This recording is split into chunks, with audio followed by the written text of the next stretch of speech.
നിറദീപങ്ങൾ തെളിയിച്ച് തൃക്കാർത്തിക മഹോത്സവം ഭക്തിസാന്ദ്രമായി. ആദിപരാശക്തിയുടെയും ശ്രീമുരുകന്റെയും അനുഗ്രഹം തേടി ഭക്തർ ക്ഷേത്രങ്ങളിലും ഭവനങ്ങളിലും കാർത്തിക ദീപങ്ങൾ തെളിയിച്ച് പ്രകാശത്തിന്റെ ഉത്സവമായി മാറ്റുകയാണ് തൃക്കാർത്തിക. ദേവീക്ഷേത്രങ്ങളിൽ ഭക്തി പുരസ്സരം തൃക്കാർത്തിക ആഘോഷിച്ചു. ഭഗവാൻ ശ്രീ സുബ്രഹ്മണ്യന്റെ ജന്മനാളാണ് വൃശ്ചിക മാസത്തിലെ കാർത്തിക എന്നാണ് സങ്കല്പം. കിടങ്ങൂർ സുബ്രഹ്മണ്യ സ്വാമി ക്ഷേത്രത്തിൽ നിറദീപങ്ങൾ തെളിയിച്ച് തൃക്കാർത്തിക ആഘോഷം നടന്നു. കനത്ത മഴയ്ക്ക് ശേഷവും ഭക്തജനങ്ങൾ ദീപങ്ങൾ തെളിയിച്ച് തൃക്കാർത്തിക ഉത്സവത്തിൽ പങ്കുചേർന്നു.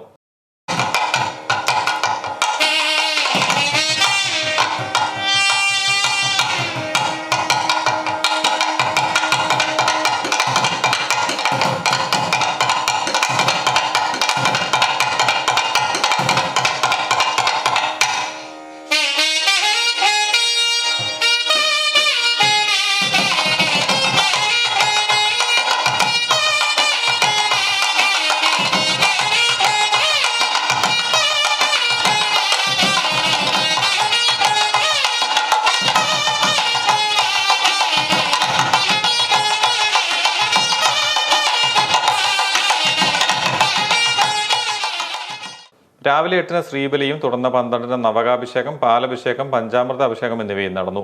മഹാപ്രസാദം കൂട്ടുമുണ്ടായിരുന്നു. വൈകിട്ട് ആയിരക്കണക്കിന് ദീപങ്ങൾ തെളിയിച്ചാണ് കിടങ്ങൂരിലെ തൃക്കാർത്തിക മഹോത്സവം നടന്നത്. ദീപപ്രഭയിൽ ക്ഷേത്രാങ്കണം പ്രഭാപൂരിതമായി. ദീപങ്ങൾ തെളിയിക്കാനും ഭക്തി നിർഭരമായ ദീപാരാധന തൊഴാനും നിരവധി ഭക്തരാണ് എത്തിയത്. തുടർന്ന് പഞ്ചവാദ്യത്തിന്റെയും നാദസ്വരത്തിന്റെയും അകമ്പടിയോടെ കാർത്തിക വിളക്കോടെയാണ് ആഘോഷങ്ങൾ സമാപിച്ചത്.